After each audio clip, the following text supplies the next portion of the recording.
কখনো কেউ হারামে লিপ্ত হয়েছে, বিশেষ করে এই টাইপের হারাম, এই যে অবৈধ রিলেশন, যেগুলো বিবাহ বহির্ভূত সম্পর্ক যে হয়, এই সম্পর্কগুলো এমন ডেঞ্জারাস অপরাধ। এগুলো একবার যদি আপনি এগুলোতে লিপ্ত হয়ে যান, এরপর আপনি তওবা করে ফিরে আসেন, তারপরও এই পাপ আপনাকে তাড়িয়ে বেড়াবে।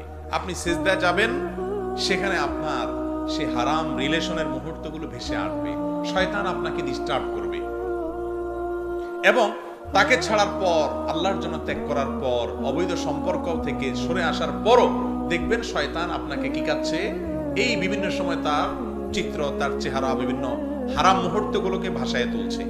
এরকম যদি হয়, তাহলে আপনি ওই টাইমে নিজের সঙ্গে সংগ্রাম করতে হবে, এবং আপনি তখন বোঝার চেষ্টা করবেন যে শয়তান এখন আমাকে ডিস্টার্ব করছে, শয়তান আমাকে এখন ক্ষতি করছে, সে আমাকে এখন আগের সমস্ত কল্পনা জল্পনা সেগুলো এনে দিয়ে হারামের মধ্যে টাইমে আল্লাহর আশ্রয় চাইবেন। আল্লাহ, আপনি আমাকে পানাহ দেন, আপনি আমাকে হেফাজত করবেন। ইনশাআল্লাহ আপনি দেখবেন যে ধীরে ধীরে ধীরে আপনি সরে আসতে পারবেন।